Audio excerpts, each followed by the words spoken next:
मनीष राज का रुख कर लेते हैं। मनीष राज खिचड़ी में इस वक्त है, खिचड़ी विधानसभा में हम बात करें। मनीष, अभी भी आपके पीछे हम देख रहे हैं कि लोग कतार लगाए खड़े हैं और वोट डालने के लिए खड़े हैं। अब 10 मिनट बचा है, ऐसे में लोग जो है अपने मतों का प्रयोग चाहते हैं, उनके मतों का प्रयोग हो, और वो जो है लाइन लगा के खड़े हुए हैं अभी भी।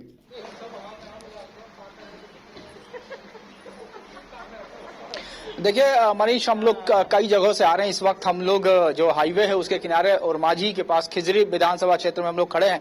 हालांकि अमूमन अब सब कुछ खत्म ही हो चुका है। जितने वोटर थे वहां पे वो वोट यहाँ पे दे चुके हैं। और सबसे पहले हम चाहेंगे एक बार राजा वल्लभ जी, कुछ मनीष हम कुछ तस्वीर दिखाएं बच्चियों के, स्कूली बच्चों का जो इस पावन पर्व में इन लोगों ने सहयोग दिया है। और हम इनसे पहले बात कर लेंगे किस तरीके से इन लोगों ने सहयोग किया। आप लोगों ने क्या किया यहाँ? जो व्यक्ति यहाँ पे बुजुर्ग हैं, जो चल फिर नहीं सकते हैं, विकलांग है, जिन्हें दिखाई नहीं देता है, उन लोगों के मदद के लिए हम लोगों के यहाँ पे रखा गया है जी। कैसे, किस तरह के क्या क्या किया आप लोगों ने? पानी सब पिलाएं, फिर उनको रास्ता से घर उधर पहुँचाएं, फिर यहाँ पर लाके मतलब जहाँ वोट डालना है वहाँ पर ले गए वोट मतलब डलवाने के लिए। बीमार लोग भी, बूढ़े लोग भी आए थे वोट देने के लिए? यस। अच्छा, सबको आप लोगों ने सहयोग किया? सभी को आप लोग सहयोग किया?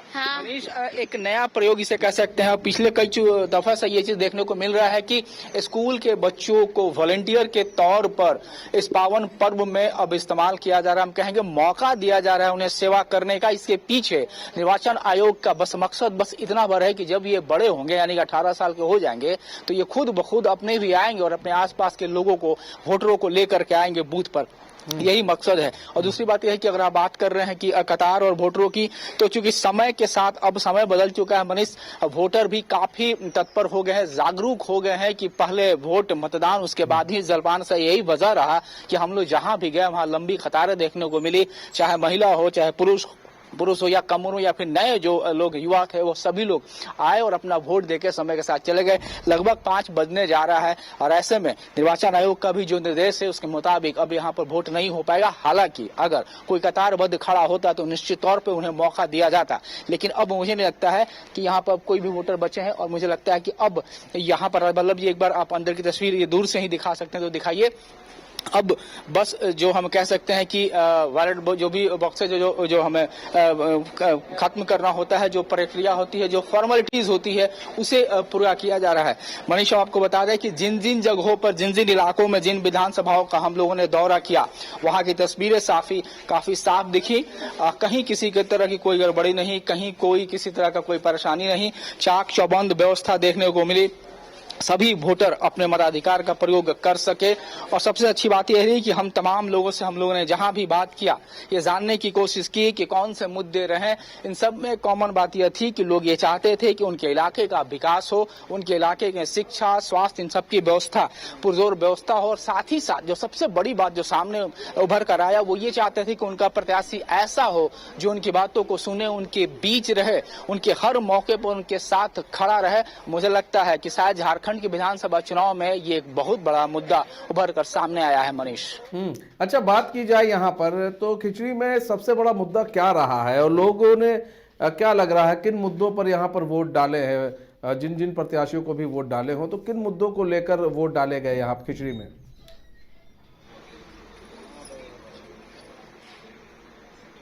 देखिए, अब लोग विकास को समझने लगे हैं। विकास क्या होता है, क्या मूलभूत जरूरत होती है, शिक्षा, स्वास्थ्य, इन सारी मुद्दे यहाँ का रहा। जब हम सुबह में निकले थे, जब हम लोगों ने बात की थी महिला वोटरों से, तो उन्होंने कहा था कि खास करके स्वास्थ्य के विषयों में लोग अब सजग हो गए हैं। जरूरत इस बात की है कि लोगों के बीच जागरूकता फैलाई जाए। कई ऐसे रोग हैं, कई बीमारियां हैं जो बाद में पता चलता है, अगर वक्त रखते पता चल जाए तो निश्चित तौर पे उसका इलाज मौके पर हो। लेकिन कुछ खिजरी विधानसभा क्षेत्र में स्वास्थ्य कहीं जरूर पिछड़ गया है। कुछ युवा ऐसे लोग थे जो कह रहे थे कि पढ़ाई कुछ ऐसी हो जो रोजगार परक हो, यानी कि प्रोफेशनल कोर्सेज की वो बात कर रहे थे। हालांकि हम लोगों ने मांडू में भी घुमा और रामगढ़ में भी घूमे, तो वहां भी कुछ इस तरह की बातें हो रही थी कि पढ़ना तो है ही, सब लोग अब पढ़ने लगे हैं, लोग सजग हो गए हैं, शिक्षा के प्रति लोग जरूर जागरूक हो गए हैं।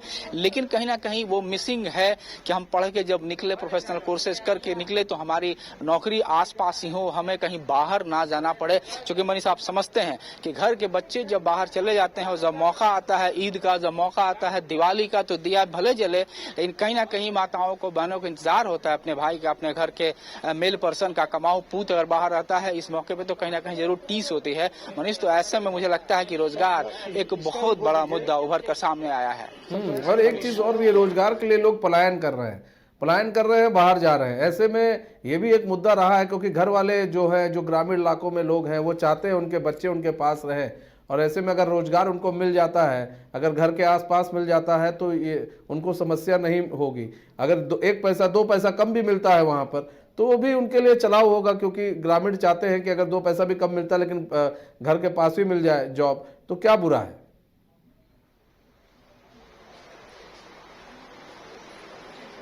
निश्चित तौर पर मनीष, यही एक सबसे बड़ा मुद्दा है कि लोग ये चाहते हैं कि रोजगार परख हो। चूंकि अब ये लोग देख रहे हैं कि यहाँ से मजदूर बाहर काम करने जाते हैं, यहाँ बिहार और झारखंड की खास करके बात आप देखे होंगे कि सेंट्रल एशिया, कुवैत वगैरह इलाकों में भी वहाँ काम करते हैं। कई ऐसे मौके आते हैं जब पता चलता है कि यहाँ के मजदूर वहाँ के फैक्ट्री में फंस के रह गए, वहीं रह गए, वो आ नहीं पा रहे हैं। ऐसी कई खबरें, इस तरह की तमाम चीजें देखने को मिलती हैं। तो लोगों को लगता है कि यहाँ के लोग, युवा बाहर काम करने जा रहे हैं, लेकिन क्या वहाँ के युवा यहाँ काम करने आते हैं? तो ये बहुत बड़ी बात है। मुझे लगता है कि आने वाली सरकार इस बात पर जरूर चिंता करेगी और शायद उनकी प्राथमिकता होनी चाहिए कि जो पलायन एक बहुत बड़ी समस्या है। हमारे घर की बेटियां बाहर जाती हैं और घर मेड, जो कह सकते हैं, जो हेल्पिंग हैंड के रूप में वहां काम करती हैं। कई दफा कई तरह की बातें भी सामने देखने को मिलती हैं। तो कहीं ना कहीं एक बड़ा ये मुद्दा है और मुझे उम्मीद है कि सरकार जो भी बने उन्हें इन मुद्दों पर उन्हें जरूर गौर करना होगा। मनीष, अच्छा, एक चीज और भी है मनीष, यहाँ पर बात की जाए, देखिए हम सबकी बात कर रहे हैं, हमने सबकी बात की, हमने आम पब्लिक की बात की, हमने नेताओं की बात की, हमने बात की कि किस तरह से वोट पड़े, लेकिन हम एक बात नहीं करते हैं। और ये बात है वो इस चीज़ की कि जो सुरक्षा में लगे जो जवान होते हैं, हम उनको भूल जाते हैं। किस तरह से वो सुरक्षा में लगे जवान अपनी सूझबूझ और अपने साहस के बदौलत जो है, वो एक भयपूर्ण माहौल में वो चुनाव कराने में संपन्न होते हैं। और देखिए झारखंड में जहां पर भी कुछ ऐसे जो संदिग्ध पोलिंग बूथ होते हैं, अति संदिग्ध या संदिग्ध पोलिंग बूथ होते हैं, वहां पर भी बहुत अच्छे से जो है मतदाताओं ने वोटिंग की है। तो हमें इनको भी नहीं भूलना चाहिए कि ये जिस तरह से तैनाती इनकी होती है, जिस तरह से सुरक्षा देते हैं आम लोगों को, हमें इनको नहीं भूलना चाहिए। और इनके वजह से ही आज भयमुक्त जो है माहौल में जो वोटिंग हुई है।